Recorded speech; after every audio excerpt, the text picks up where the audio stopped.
je m'appelle Claudine Morier, je suis évaluatrice indépendante, cofondatrice de l'entreprise Laoulia,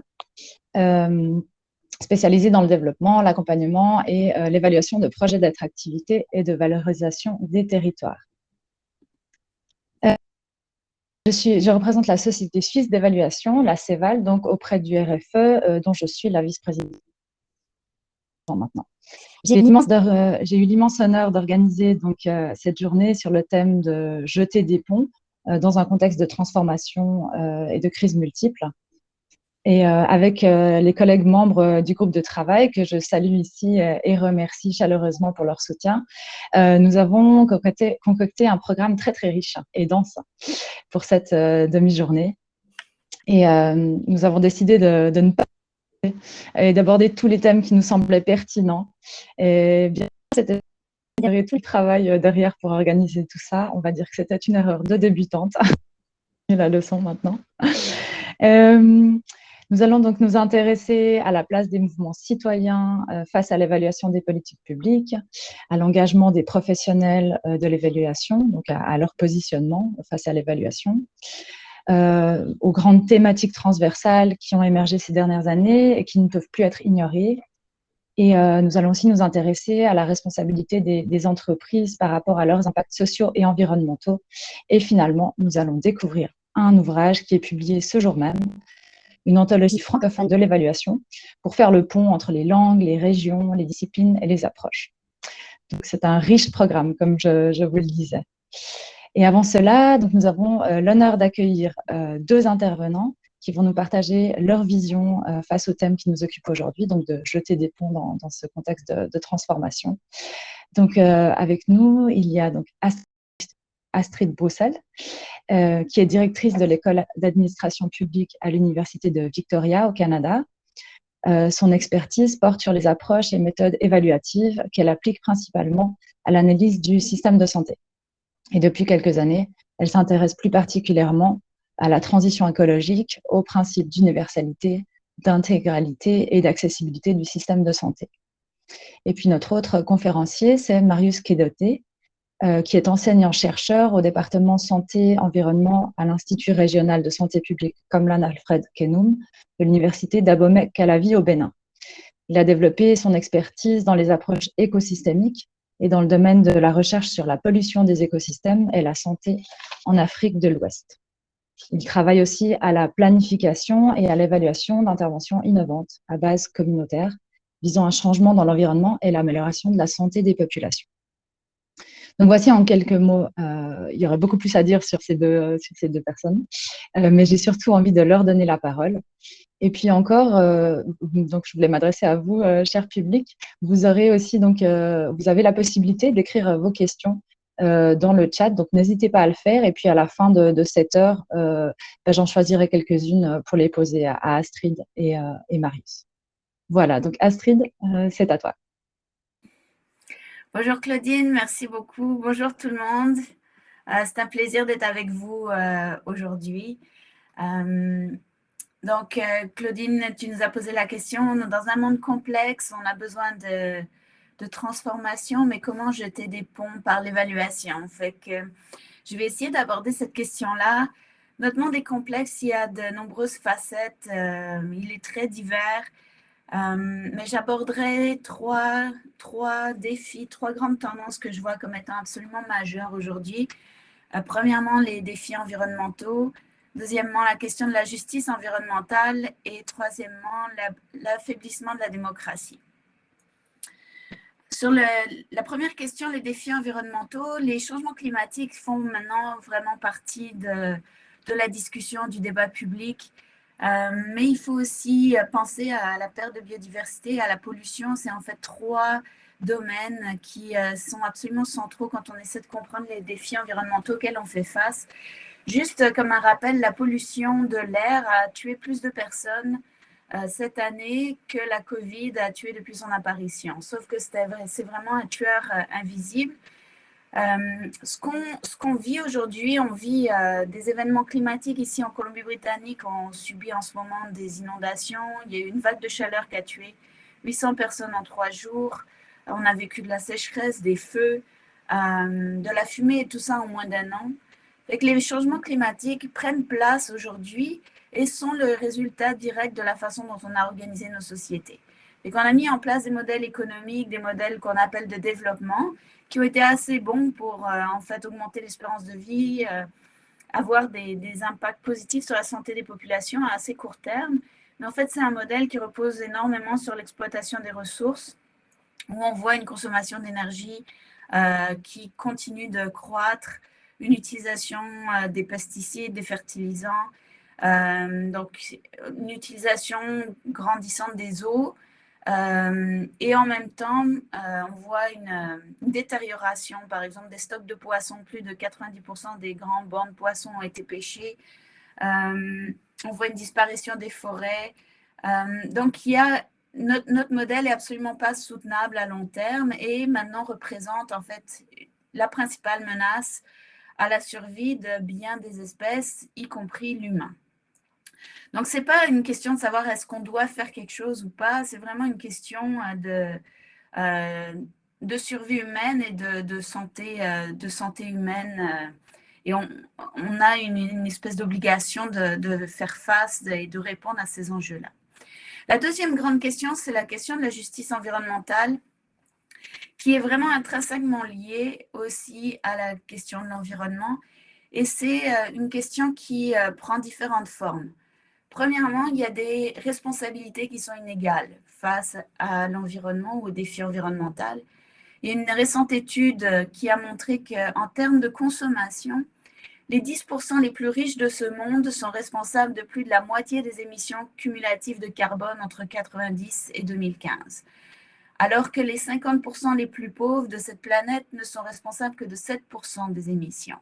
Donc, il y a une responsabilité qui est complètement inégale entre les plus riches et les plus pauvres de notre monde. La question de la justice environnementale prend vraiment son ancrage dans un système d'exploitation des ressources humaines et naturelles dont la colonisation est un des exemples, une des manifestations les plus flagrantes quand un petit nombre de pays européens ont étendu leur influence et leur pouvoir sur de nombreux continents. Et ce système de domination est encore largement en place dans certains pays comme le Canada, par exemple, où je suis localisée en ce moment. Une autre facette de la justice environnementale, c'est la souffrance inéquitable. Ceux qui ont le moins la capacité d'adaptation au changement climatique sont aussi ceux qui subissent le plus les événements climatiques. Et les personnes les plus affectées par les pertes de biodiversité, les événements climatiques, sont ceux dont le système d'approvisionnement dépend de la terre, soit les pêcheurs, les agriculteurs, les peuples autochtones. Il y a aussi une autre facette de la justice environnementale, sont les iniquités intergénérationnelles. On en a entendu parler avec Greta Thunberg qui prend la parole. Les personnes qui prennent les décisions aujourd'hui, qui affecteront les jeunes générations, sont des personnes qui ne seront plus là dans 20 ou 30 ans. Fait qu'on a un problème au niveau de la prise de décision où on a besoin aussi de rebalancer l'importance des décisions et de tenir compte des impacts intergénérationnels. Et finalement, le dernier élément que j'aimerais soulever au niveau de la justice environnementale, c'est le risque aussi de contribuer aux inéquités ou d'accroître les inéquités par les solutions climatiques et environnementales qui pourraient être mises de l'avant. Donc, c'est quelque chose dont il faut être conscient et qu'il faut pouvoir intégrer. Le deuxième point, c'est, j'ai parlé d'affaiblissement de la démocratie, mais on pourrait aussi parler d'affaiblissement de la scientificité ou, je ne sais pas, c'est quelque chose, encore une fois, qui peut prendre plusieurs formes. Premièrement, on observe un discrédit du discours scientifique. On parle de l'ère post-truth. Et c'est un discrédit qui a été très organisé aussi par les pouvoirs commerciaux. Bon, puis je n'aborderai pas tout l'historique ici, mais c'est quelque chose dont il faut être conscient. Et le deuxième élément que j'aimerais mentionner, c'est une polarisation forte que l'on perçoit entre les défenseurs de la Terre et la forme de pouvoir de l'État qui s'incarne sous forme de répression. Ici, c'est très important, en tout cas en Colombie-Britannique. On voit une mobilisation des défenseurs de terres autochtones et une répression institutionnalisée qui est très présente et très manifeste. Donc, un portrait pas très joyeux pour l'instant. La bonne nouvelle aujourd'hui, c'est qu'il est possible de faire une transition écologique, il est pas possible d'organiser les sociétés d'une façon différente. Il y a de nombreuses solutions qui existent, elles sont à tous les niveaux, individuel, local, national, international. Elles sont technologiques, sociales, légales, économiques, et elles existent absolument dans tous les secteurs, le logement, le transport, l'énergie, l'alimentation, la gestion des déchets. Ça concerne toutes nos activités et il y a des solutions pour chaque activité que l'on fait. L'autre bonne nouvelle, c'est qu'on a de nombreux engagements internationaux, en tout cas pour le climat. Il y a l'accord de Paris pour le changement climatique. Les Nations Unies ont aussi adopté les 17 objectifs pour le développement durable et plusieurs municipalités déclarent l'urgence climatique. Donc, on sent qu'il y a une mobilisation, un momentum qui se construit, en tout cas au niveau local et international. Donc, on a besoin de cette transition écologique, on en a besoin à assez court terme, on a besoin qu'elle soit juste et qu'elle soit équitable. Elle doit aussi, pour être juste et équitable, elle doit remettre en cause les systèmes actuels de domination et d'exploitation. Elle doit donner la parole à ceux qui contribuent le moins aux problèmes environnementaux que nous vivons. Il faut faire de la place à d'autres représentations, à d'autres cosmologies et il faut mettre en avant des solutions positives pour le climat, pour l'environnement, mais aussi pour les humains et donc penser nos interventions en termes de santé, d'équité et de prospérité. Donc, créer des ponts par l'évaluation, je pense que c'est possible. Il faut absolument qu'on sorte d'un système qui est humano-centrique vers un système qui est socio-écologique, qui revalorise la relation à la nature, aux autres êtres vivants, incluant les êtres humains, et qui va aussi contribuer au dialogue et au débat démocratique. Et quand je dis revaloriser notre relation à l'environnement, il faut qu'on apprenne d'autres peuples, d'autres cosmologies. On est en train actuellement de créer un langage pour nommer ce qu'on est en train de vivre. On parle de santé planétaire, on parle de One World. On est en train de créer des nouveaux mots alors qu'il y a des peuples, par exemple le peuple Nuu-chah-nulth, ici sur l'île de Vancouver, qui a ce mot Esuk-ish-tsawak, qui veut dire tout est un. Et donc, ça mentionne toutes les connexions, les interrelations et l'importance des relations réciproques entre les êtres humains, entre les êtres vivants et avec la nature. Donc, il y a d'autres cosmologies qui ont au cœur même de leur conception de la relation de l'humain à l'univers qui ont une relation beaucoup plus réciproque et moins dominante que ce qu'on a, en tout cas en français. Donc, créer des ponts par l'évaluation, on peut créer des ponts par nos projets. Et là, de différentes façons. Donc, je vais nommer différentes choses. D'abord, comme évaluateur, on est tous des facilitateurs et on peut utiliser l'évaluation comme un espace de dialogue. Et je pense qu'il faut créer ces espaces de dialogue avec les commanditaires, avec les participants, avec les gens qui sont affectés par les interventions. Et il faut créer ces dialogues dès le début, alors même qu'on élabore les mandats, qu'on négocie les mandats d'évaluation, créer ces espaces de dialogue-là et faire valoriser la santé planétaire.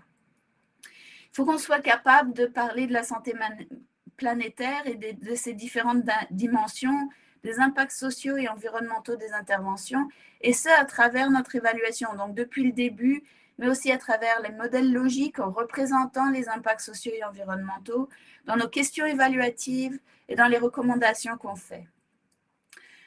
Il faut aussi qu'on puisse donner des espaces de pouvoir aux personnes marginalisées, aux personnes impactées par les changements environnementaux. Encore une fois, on peut créer ces dialogues-là et donner voix à différents types de personnes, différentes cultures, différents systèmes de connaissances, différents systèmes de représentation et vraiment appliquer l'équité en pensant à nos designs de recherche en évaluation. On a aussi besoin de travailler en multi et en interdisciplinarité. Il faut reconnaître en tant qu'évaluateur qu'on n'a pas les connaissances sur tout. Et c'est correct, on est tous dans cette situation-là. Mais il faut être capable de travailler avec des gens qui ont l'expertise dans d'autres disciplines ou avec des gens qui ont d'autres savoirs. Encore une fois, les peuples autochtones ont une connaissance locale, une relation à la nature qui est particulière. Et de pouvoir intégrer dans ces projets de recherche, de développer les projets de recherche en fonction de ces systèmes de connaissances. C'est quelque chose qu'on doit apprendre à faire.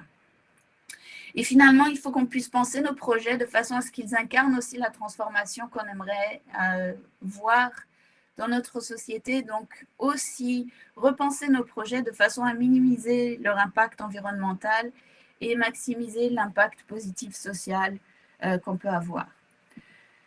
La deuxième façon de créer des ponts, c'est au sein de notre profession. Je pense qu'aujourd'hui, la démonstration de ce qu'est l'évaluation, on a un réseau, il est 4 heures du matin ici, 5 heures du matin maintenant. Claudine, tu es en Espagne, Marius, tu es au Bénin. Il y a des évaluateurs à travers le monde. On est une vaste communauté. La colonisation fait aussi en sorte qu'on partage une langue. Et c'est aussi un atout aujourd'hui. Il faut qu'on puisse partager, qu'on puisse apprendre de nos diverses expériences dans différents contextes. Et plus globalement, il faut qu'on contribue à l'émergence d'un mouvement social pour le changement. Il faut qu'on adopte des nouvelles normes en évaluation, des nouvelles normes et valeurs. C'est une forme d'engagement moral et éthique, mais on ne peut pas ignorer aujourd'hui l'importance des changements climatiques et des pertes de biodiversité, ni les impacts sociaux qu'on a au jour le jour, et c'est quelque chose qu'on doit mettre à l'avant-scène de nos projets d'évaluation. Encore une fois, la transformation, elle ne viendra pas d'une personne, il faut que tous on prenne cet engagement d'adopter ces valeurs et de conduire autrement nos évaluations, et la transformation viendra de l'aspect cumulatif de nos actions. Il n'y a pas besoin de choisir une voie d'action, on peut avoir une diversité d'actions. Il faut aussi amplifier la voix de ceux qui travaillent dans les contextes où les impacts environnementaux et sociaux s'entrecroisent. On a beaucoup à apprendre des gens qui pratiquent dans ces contextes-là. Et finalement, il faut valoriser la diversité et la marginalité.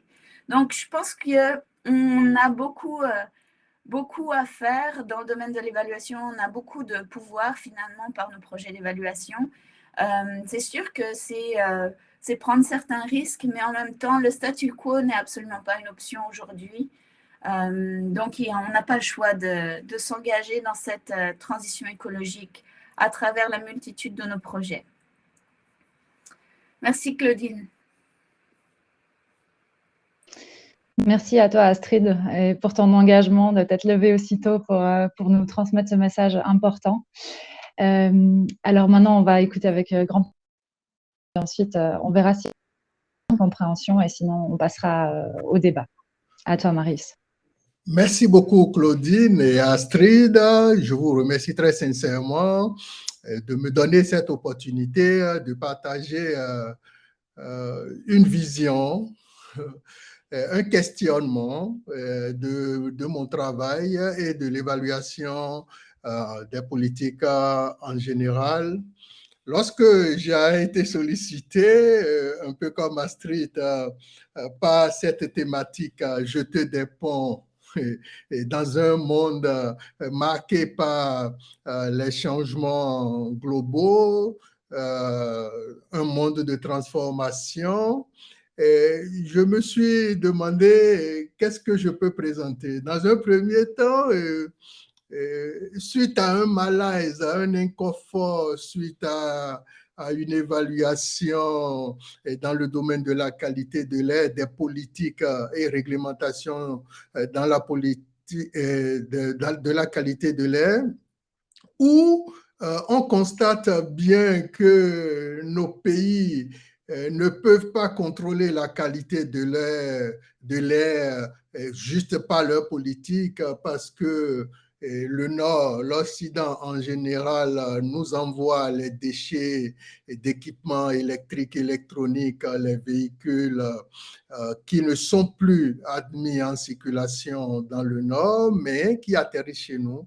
Et je me suis dit qu'il y avait probablement quelque chose à faire autour de la complexité dans le domaine de l'évaluation, surtout dans le contexte des changements globaux. Mais au fil de ma réflexion, je me suis dit, j'irai beaucoup plus loin pour questionner si je veux jeter des ponts entre le Nord et le Sud, qu'est-ce qui pourrait être aujourd'hui un enjeu discuté dans dans le domaine commun à nous tous, qu'est l'évaluation. Et donc, j'ai décidé d'orienter ma présentation sur la décolonisation dans le domaine de l'évaluation. Et je remercie Claudine d'avoir accepté et de me laisser produire ce que je vous dirai ce soir. Alors, il est important pour moi de questionner la collaboration que nous avons, que ce soit dans nos pays, que ce soit avec nos partenaires européens ou même nord-américains, et que cette relation nous amène parfois à nous lancer dans des projets d'évaluation sans questionner le fondement ou l'historique de notre pratique. Vous n'êtes pas sans savoir que la politique publique et leur évaluation en Afrique, un peu d'ailleurs comme dans d'autres endroits dans le monde, dans l'hémisphère sud, ces politiques et leur évaluation sont étroitement liées à l'aide au développement. L'évaluation étant aujourd'hui menée, bien sûr, par les donateurs, les pays, et un peu tiré par les cheveux, je peux dire que les bénéficiaires que nous sommes dans le Sud, on considère cette aide comme étant un peu un outil imposé et pour servir certains besoins, ne serait-ce que de redevabilité et des donateurs. Alors, dans certaines circonstances, l'évaluation de ces politiques ne peut faire abstraction d'une certaine relation de pouvoir, je n'irai pas jusqu'à dire dominant et dominé, mais une relation de pouvoir entre évaluateurs du Nord et évaluateurs du Sud. Les acteurs du Nord imposent généralement au sein de la collaboration et du partenariat des règles institutionnelles qui proviennent de leur environnement socio-économique et politique. Et bien évidemment, le partenaire du Sud s'enrôle dans ce partenariat qui le valorise, mais surtout, simplement, il s'enrôle pour respecter les conditions qu'on lui impose. Mais bien évidemment, il est libre et autonome d'adhérer à ce partenariat. Donc, on peut relever aisément un certain déséquilibre de pouvoir dans notre conception et dans notre mise en œuvre de nos évaluations. Rappelons tout au moins que ces dernières décennies, il est relevé de plus en plus que l'évaluation doit être sensible aux valeurs, aux principes des peuples sur lesquels nous souhaitons des changements, surtout lorsque nous parlons de changements globaux. C'est ainsi que je me suis orienté vers ce concept aujourd'hui de décolonisation pour voir dans quelle mesure cette analyse peut contribuer à améliorer un tant soit peu nos pratiques ou à jeter des ponts entre le Nord en nous et le Sud en nous, puisque nous travaillons, celui qui est du Nord et qui travaille au Sud a un peu le Sud en lui. Alors, qu'est-ce qu'on appelle décolonisation de l'évaluation?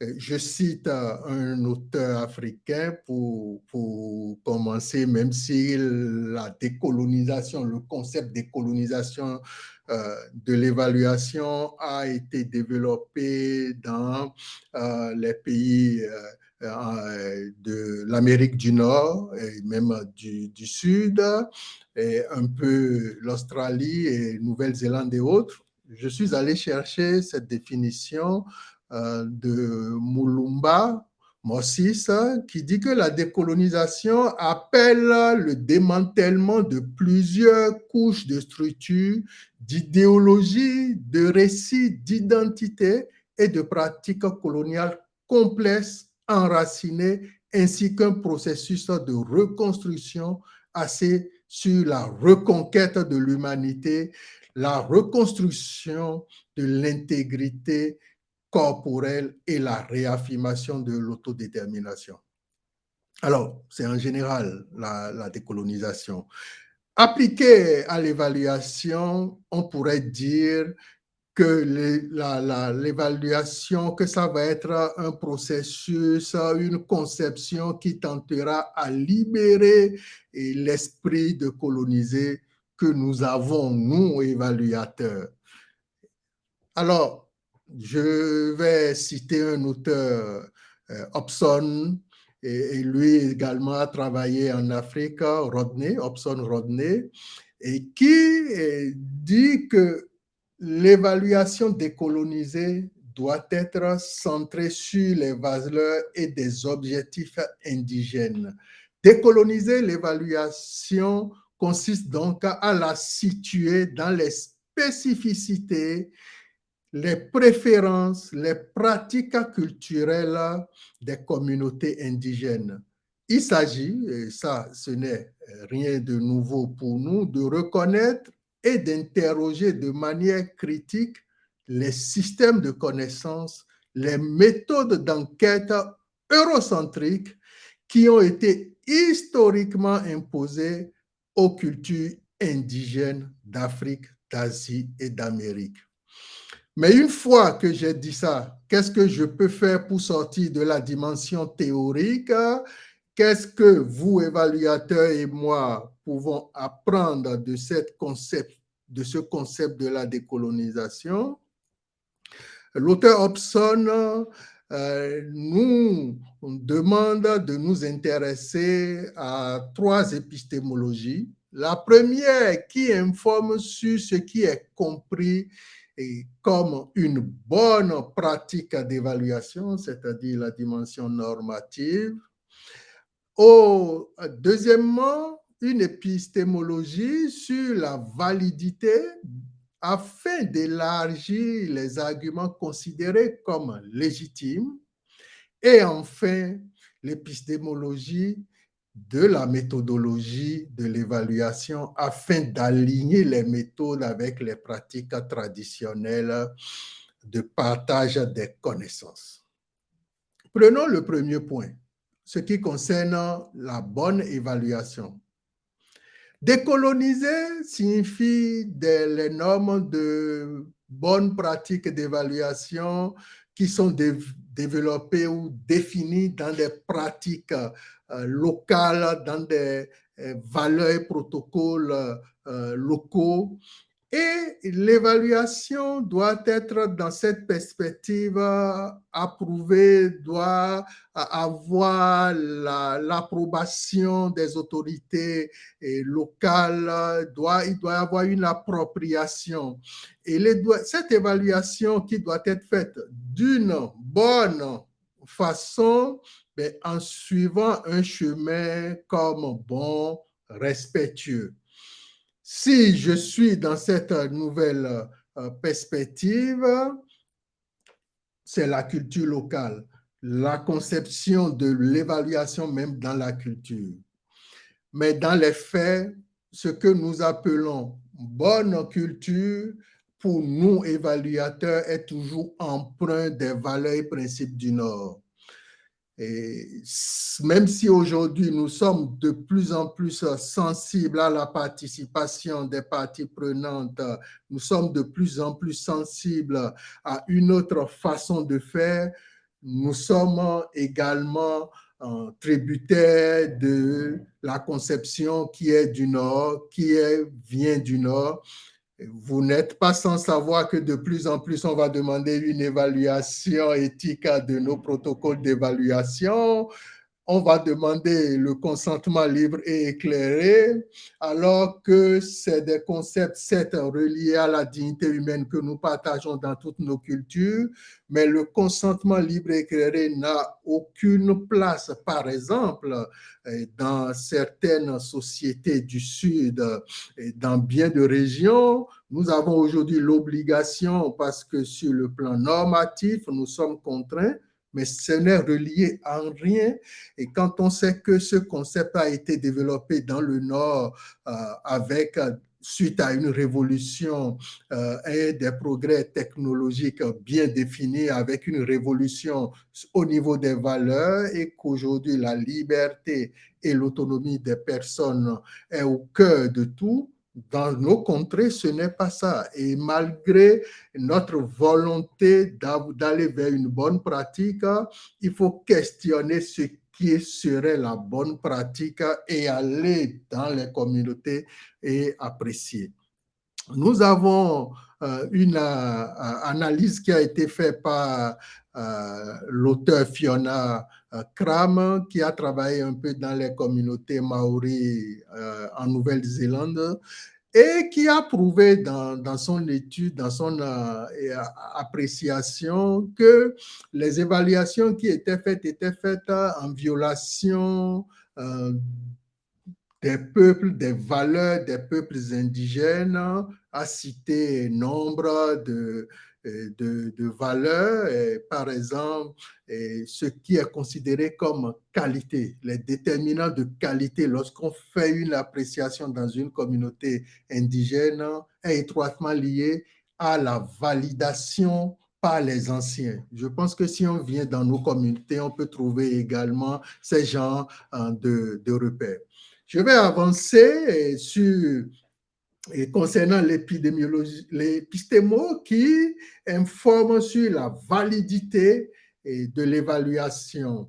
Et ça, en ce qui on va un peu dans les peuples autochtones, la validation mettra l'accent beaucoup plus sur la dimension relationnelle et viendra demander qu'on remplace les critères de neutralité, d'objectivité et même de distance qui sont liés à l'évaluation par une perspective beaucoup plus constructive et avec une intégration de la place qu'accordent les communautés indigènes à la dimension relationnelle dans la légitimation d'une connaissance produite.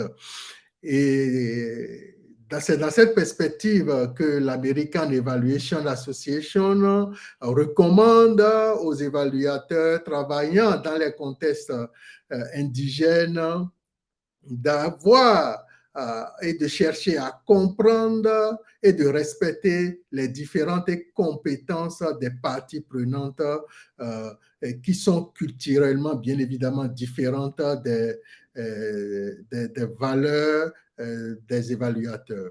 Et il est important de comprendre que la sociologie peut nous y aider. Et s'il parlait de comprendre les autres cosmologies, je crois qu'à ce niveau, si nous allons dans cette dimension où nous intégrons également la dimension relationnelle très forte dans les communautés indigènes, on ne fera qu'améliorer la validité de nos évaluations qui seront plus en phase avec les communautés. Ce n'est pas facile, je suis toujours impressionné de voir mes collègues qui sont en boule avec les dimensions actuelles de certaines évaluations dans notre domaine, et les sociologues, bien sûr, qui participent lorsqu'on leur demande leur appréciation, socio-anthropologues, ils sont toujours un peu mal à l'aise sur tous certains aspects. Enfin, je vais aborder la dernière perspective, c'est la méthodologie. Et ça aussi, il y a une certaine évolution par rapport à la décolonisation. Il importe de faire un alignement des méthodes d'évaluation, que ce soit les méthodes d'évaluation qualitative que quantitative, et qui soient plus en adéquation avec les pratiques indigènes. Nous sommes tous conscients, et Astrid a beaucoup travaillé aussi dans ce domaine, l'évaluation qualitative qui a toute sa place à côté de l'évaluation dans une perspective quantitative, et qui nous amène aujourd'hui vers l'évaluation Mais l'idée ici est de dire que dans le changement de paradigme, quand nous travaillons dans ces communautés, de bien comprendre la place à accorder à toute la dimension qualitative. Et j'en veux pour preuve, je vais donner cet exemple pour finir avec cet épistémo, c'est que pour ceux qui connaissent l'évolution des médicaments traditionnels chez nous et leur utilisation qu'on appelle aujourd'hui médicaments traditionnels améliorés, le processus de validation, la méthodologie utilisée n'a rien à voir avec les laboratoires, ce qui est imposé par l'industrie pharmaceutique, les essais cliniques. Et pourtant, aujourd'hui, c'est dans nos pharmacies. Aujourd'hui, on peut les utiliser. On n'a pas utilisé les mêmes bases d'efficacité, mais on peut l'utiliser. Donc, c'est possible d'avoir des résultats. Et pour finir avec ma présentation, je dirais qu'il y a une nécessité de développer encore plus ce concept de décolonisation dans nos évaluations pour mieux répondre aux besoins des pays du Sud et bien évidemment de développer cette branche de l'évaluation relationnelle. Pas forcément besoin de faire cette typologie, mais d'être beaucoup plus sensible à ce concept qui met le concept du bien-être au cœur de la pratique de l'évaluation. Je finirai quand même par dire que l'objectif de la communication n'est pas de dire qu'il faut simplement aller dans une perspective constructive et ne rien changer et dire que nous adaptons aux communautés comme nous avons l'habitude de faire, y compris moi-même, mais c'est d'essayer de changer de façon de faire et ramener et rendre un peu autonome les communautés du Sud. Voici ce que j'ai à partager avec vous et je retourne la parole à Claudine en espérant ne pas avoir fait plus de 15 minutes. Merci beaucoup, Marius. Un petit peu plus, mais c'était passionnant, donc il n'y a pas de souci. Alors, en fait, j'avais imaginé, j'ai des questions à vous poser qui ne représentent pas forcément mes propres positions personnelles. Hein. C'était vraiment dans l'idée de pouvoir susciter un débat. Alors, je me demandais, à ceux et celles qui pensent que la crédibilité de l'évaluation dépend de la neutralité de l'évaluateur ou de l'évaluatrice et que le rôle est de contribuer à la qualité des politiques en fournissant des informations objectives et non de dénoncer, de militanter, parce que cela relèverait de l'activisme. Voilà, je ne sais pas si… Astrid, peut-être que tu voudrais y répondre en premier. Merci Claudine. Ma question c'est, qu'est-ce que c'est d'être un activiste? Est-ce que c'est de défendre la question environnementale et de défendre la question de l'équité? Dans ce cas-là, je ne suis pas d'accord. Les changements climatiques qui arrivent actuellement, dont on sent les effets, les pertes de biodiversité sont des éléments qui sont documentés et qui sont documentés comme étant des menaces à la diversité, évidemment, mais aussi des menaces directes à la survie de l'humain à long terme. Fait que c'est pas une question qu'on peut débattre, c'est pas une question d'activisme, c'est pas une question politique, c'est vraiment un fait. La même chose avec l'équité, en fait, ça fait des années que dans le domaine de la promotion de la santé publique, on parle de l'importance de l'équité, non pas comme une valeur, mais comme un déterminant de la santé. Il y a des études en particulier, des études que j'ai trouvées particulièrement intéressantes qui analysaient les impacts des crises économiques en Europe, par exemple, qui ont montré que les pays qui avaient moins de disparités à l'intérieur des frontières avaient subi beaucoup moins d'impacts négatifs des crises économiques en termes de santé. Et là, ce sont des devis quasi expérimentaux très solides. Là. Donc, l'équité, ce n'est pas une prise de position personnelle, c'est une donnée scientifique, quelque chose qui est démontré comme étant un déterminant de la santé. Alors, est-ce qu'on est activiste en mettant de l'avant l'importance de travailler sur l'équité, la santé et la qualité de l'environnement. Non, en fait, ça serait probablement une forme d'ignorance de ne pas intégrer ces données-là à nos évaluations. Ça serait une façon de renoncer aux connaissances scientifiques pour guider nos projets d'évaluation.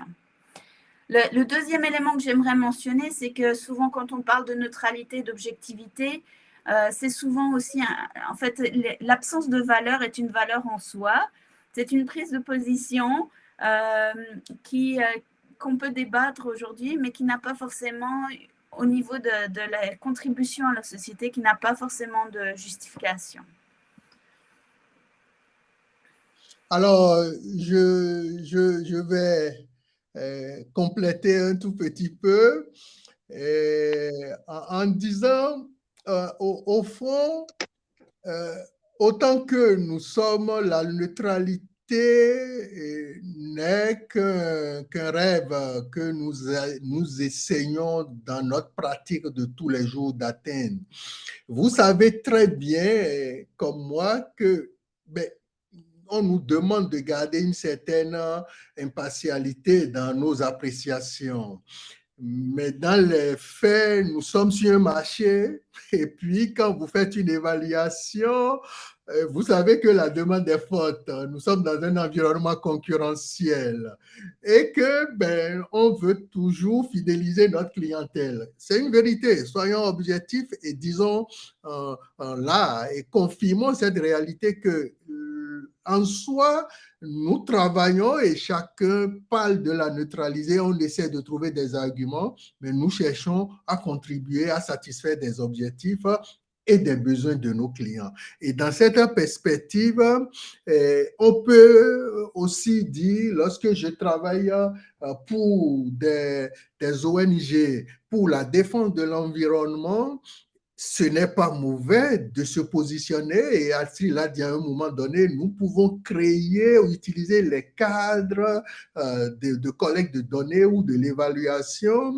pour mettre l'emphase sur ce monde que nous voulons, ce monde en transformation et de changement, le changement que nous souhaitons. Et donc, pour moi, non, on ne doit pas être activiste, mais souffrir du fait qu'on ne peut pas être impartial dans tout ce que nous faisons, qu'on puisse aussi assumer cette responsabilité et d'être un tout petit peu défenseur d'une cause qui nous tient à cœur. Et de toute façon, le marché nous y impose. Merci. J'aime des débats. Hein? Très bien. Alors, j'avais une autre question. Parce que, alors, malheureusement, j'ai dû me connecter sur mon téléphone, ce qui fait que avant, quand j'ai voulu accéder au chat pour voir les questions du public, ça m'a fait sortir. Donc, j'ose plus toucher à ce bouton. Donc, pendant que je vous pose la question, je ne sais pas si Marius et Astrid, vous pouvez jeter un coup d'œil sur le chat et puis peut-être qu'après, vous pourrez y répondre spontanément, en fait, si ça vous va. Je ne voudrais pas laisser le public en dehors. Mais je vous pose vite encore ma deuxième question et après, on enchaîne sur ça. Habituellement, donc, l'évaluateur était apprécié pour son point de vue extérieur. Comme l'a bien rappelé Astrid, on ne peut pas tout savoir sur tout. Hein. Il n'a jamais été nécessaire d'être biologiste pour pouvoir évaluer un programme de réhabilitation d'un écosystème ou d'être travailleur social pour évaluer une politique de réinsertion, par exemple. Donc, en quoi est-ce différent avec les questions nord-sud ou de décolonisation? Est-ce qu'il faut être africain pour évaluer en Afrique, européen pour évaluer en Europe, d'un peuple autochtone pour évaluer dans une communauté autochtone? Ne suffit-il pas d'être accompagné de spécialistes connaissant bien le contexte où a lieu l'évaluation? Est-ce que Marius veut répondre en premier? Oui, évidemment, on est tous d'accord qu'il ne suffit pas d'être accompagné de spécialistes connaissant bien le contexte qui, je vous ai mentionné un peu plus tôt, sa relation de pouvoir. Hein. Il y a une relation de pouvoir entre les deux. Et ils sont sur le terrain, ils travaillent ensemble et donc je pense quand même qu'il est important que l'évaluateur ait une certaine maîtrise du contexte. Cela dit, je ne suis pas du tout de ceux qui pensent qu'il faut être du Sud pour comprendre le contexte du Sud. Ce n'est pas vrai. Même mon propos par rapport à la décolonisation s'applique à moi-même, africain, noir, qui ai vécu 20 ans dans son pays, 20 à 25 ans avant d'aller découvrir autre chose et de revenir. Ça s'applique à moi-même. C'est juste ma façon de faire l'évaluation que je dois essayer de changer et qui soit un peu plus en phase avec la culture, les normes de chez moi. Et donc, je suis d'accord qu'on peut être accompagné, mais s'il y a une relation où celui qui est accompagné contribue réellement à mettre le processus d'évaluation en phase avec la culture, oui, on peut être du Nord et travailler. Mais il faut connaître l'objectif, c'est de dire, il y a des normes culturelles, il y a des valeurs, il y a des principes qui sont propres aux cultures et qu'il faut les intégrer. Et j'ai beau être noir, parfois en déphasage, où ce que m'impose la pratique que j'ai appelée bonne évaluation n'a parfois rien à voir. Je ne sais pas si j'ai répondu à la question, mais c'est un peu ma réponse, c'est oui et non, et je ne sais pas si tu as quelque chose à ajouter. Pendant ce temps, je regarde les questions. Merci beaucoup. Astrid, souhaites-tu ajouter quelque chose? Oui, ben, les communautés autochtones ici, en tout cas au Canada, sont vraiment dans un processus de résurgence, d'autodétermination, de reconnaissance de la valeur de leur système de connaissances. Il est important pour l'évaluateur de respecter cet exercice. Les Nations Unies ont aussi adopté la Charte des droits des peuples autochtones, qui aussi fait état de la souveraineté des peuples de décider pour eux-mêmes et de s'organiser. Je pense qu'il faut respecter aussi ces principes-là dans la façon dont on pratique l'évaluation. Je comprends qu'il y a des structures de pouvoir qui imposent encore, je pense par exemple à des organisations comme Santé Canada qui imposent encore des cadres sur même la définition de la santé, ce que les communautés devraient faire et comment elles sont redevables, et qui imposent des systèmes d'évaluation qui sont encore qui correspondent peu aux valeurs et à la culture locale, aux priorités locales. Fait qu'il y a encore beaucoup de violence qui est exercée par les projets d'évaluation même. Je pense que si on est invité à participer à une évaluation dans une communauté qui est différente de la sienne, il faut entrer avec beaucoup de prudence, travailler à l'élaboration de relations de réciprocité, s'associer des partenaires locaux, leur donner le pouvoir d'orienter les projets d'évaluation de façon à ce qu'ils correspondent à leur réalité locale. Et dans ce cas-là, le rôle d'évaluateur devient vraiment un rôle d'écoute, d'accompagnement et beaucoup moins un rôle de donner la direction de l'évaluation. Fait que ce ne serait pas à moi de dire comment ces évaluations devraient être menées. Je pense que mon message, c'est plus d'inviter à la prudence et de respecter les principes d'autodétermination et de souveraineté et de donner autant que possible la voix aux gens qui proviennent de ces communautés-là. Et on a maintenant de nombreux évaluateurs aussi qui ont réussi à développer des approches qui sont des approches culturelles, locales à l'évaluation. Et je pense que comme collectivité d'évaluateurs, on devrait apprendre de ces personnes-là, d'apprendre davantage sur comment ils mènent leur évaluation, quels sont les modèles alternatifs qu'ils ont mis en place, quelles sont les conceptions, les systèmes de connaissances qu'ils ont utilisés. Puis, en faisant écho vraiment à la présentation de Marius, là, de reprendre toutes les dimensions épistémologiques, méthodologiques et de comprendre comment ces systèmes locaux de représentation et de connaissances peuvent être honorés par nos projets d'évaluation.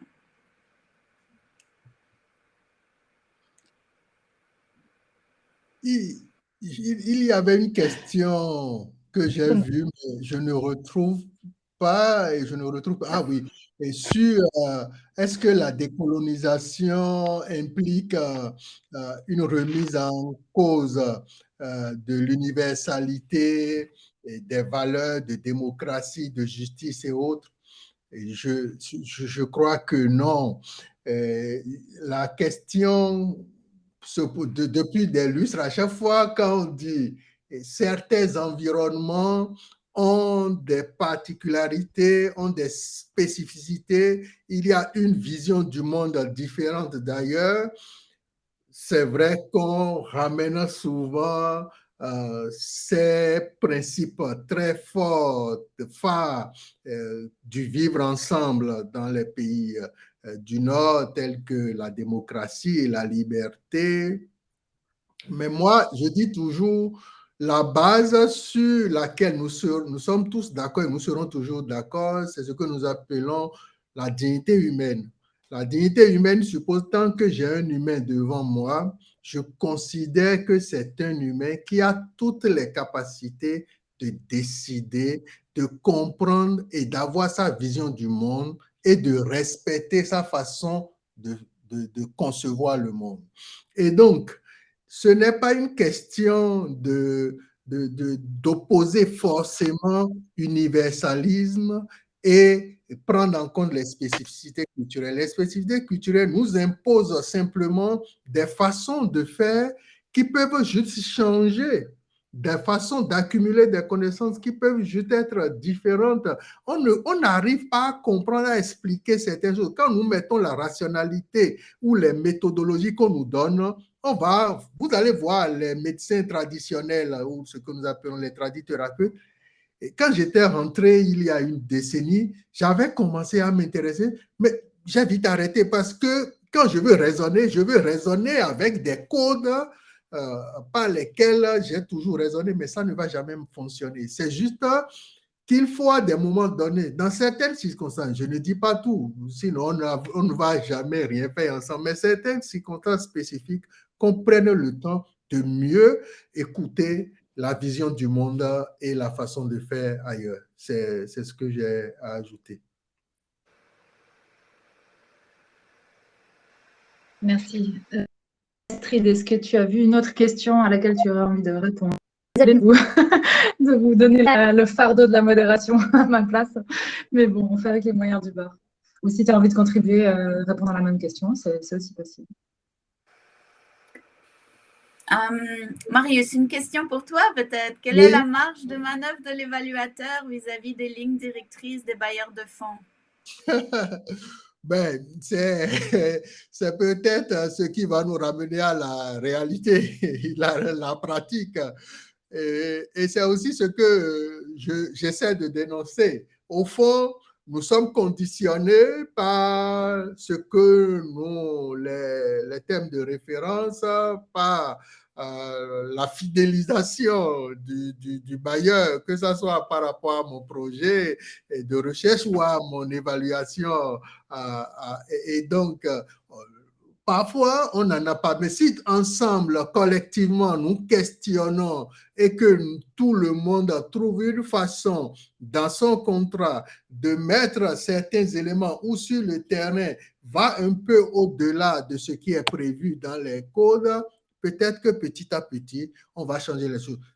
Je suis conscient que c'est une vision et je l'ai dit, j'ai eu l'opportunité de partager une réflexion que je développe depuis un moment, mais la réalité est que demain, et si j'ai une opportunité d'un projet, et je ne dis pas non, non, non, votre protocole ou l'offre que je vais faire sera en inadéquation, je serai toujours mis sur le carreau, je n'aurai jamais. Et donc, je préfère jouer le jeu, mais tout en... De plus en plus, j'ai des opportunités. Quand j'ai des opportunités, je le dis. Et il y a des concepts qui n'ont que de sens lorsque je suis dans un environnement, dans une ville ou au nord ou ailleurs. Et donc, je n'ai pas beaucoup de marge de manœuvre, mais on peut toujours faire les choses petit à petit. Et un jour, peut-être qu'on va dire, ah, on a réussi à faire quelque chose par-ci ou par-là. Merci.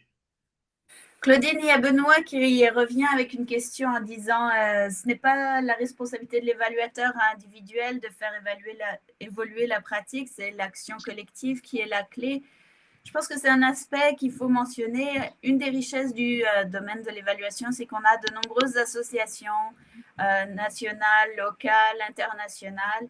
Et c'est le rôle aussi de ces associations de changer ce qui serait perçu par les évaluateurs comme étant la pratique dominante, la pratique mainstream, la bonne pratique, comme disait Marius aussi plus tôt, et de revisiter les valeurs qu'on a en tant qu'évaluateur.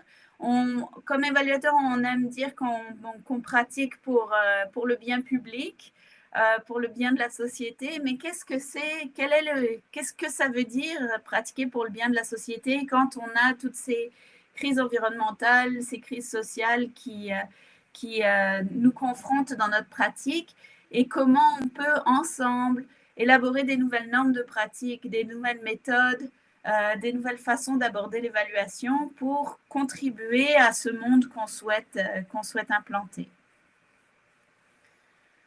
Effectivement.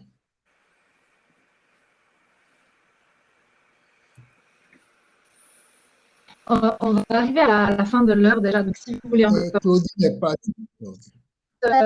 En 30 secondes chacun.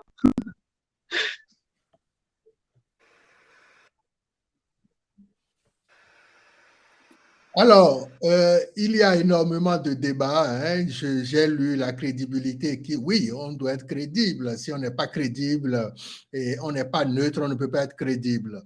Et la posture est de dire, nous pouvons profiter aussi et de dire la neutralité est une vertu et que dans la pratique, je crois qu'on est tous conscients que parfois, ou même souvent, que nous pouvons un peu jouer avec. Ce que je veux dire, c'est que si on me demande, mais pourquoi tu tends à aller au-delà juste de ce que nous disons évaluation participative, j'intègre les parties prenantes et aller pour dire sur tel aspect, quels sont les valeurs que je dois mettre de l'avant.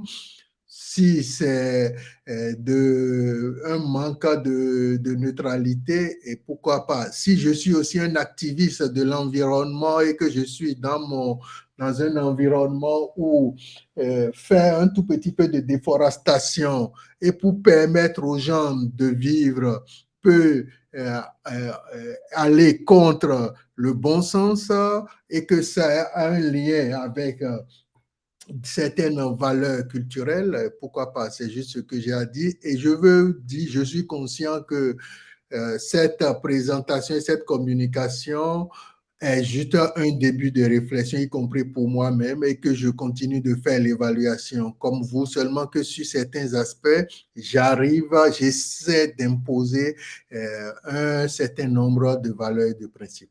Merci. Moi, je voudrais souligner l'importance des relations de réciprocité. Je pense que la situation n'est pas blanche ou noire, c'est toujours un espace de négociation. Et encore une fois, je pense qu'il faut créer ces espaces de dialogue à tous les niveaux de l'évaluation, avec les commanditaires, mais aussi avec les participants, et utiliser l'évaluation comme un espace démocratique où les valeurs peuvent être discutées, les systèmes de représentation, et pour faire écho à, finalement, pour faire écho à Benoît, je pense que ce dont on a besoin, c'est un changement social, et que ça peut venir de l'action collective, mais ça peut venir aussi du cumul d'actions individuelles, qu'il va falloir créer des alliances, soutenir différentes voix.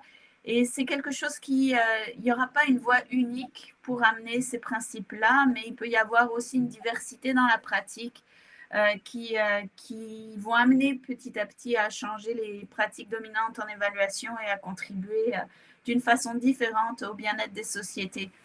Et finalement, Claudine et Jean-Marie, je voudrais vous remercier pour cette invitation aujourd'hui, pour ce débat. C'est vraiment chouette que vous ayez fait place à ces questions-là dans le réseau francophone en évaluation. Et merci beaucoup de l'opportunité de discuter avec vous aujourd'hui. Eh oui, un bon début pour jeter les ponts. Je dois malheureusement partir à une autre conférence. Je suis à Dakar où je dois présenter tout à l'heure. Et donc, je vous remercie très sincèrement, vous deux et tous les participants. Il y a énormément de discussions et ça me fait plaisir de participer à cette conférence inaugurale. Merci vraiment. Merci à tous les deux. On aurait eu besoin de quelques heures en plus pour approfondir. Et pour le public, eh bien, il y a 15 minutes de pause et on vous retrouve donc pour les différents panels qui auront lieu en parallèle dans d'autres sessions. Bien du plaisir à tous et merci. Merci beaucoup.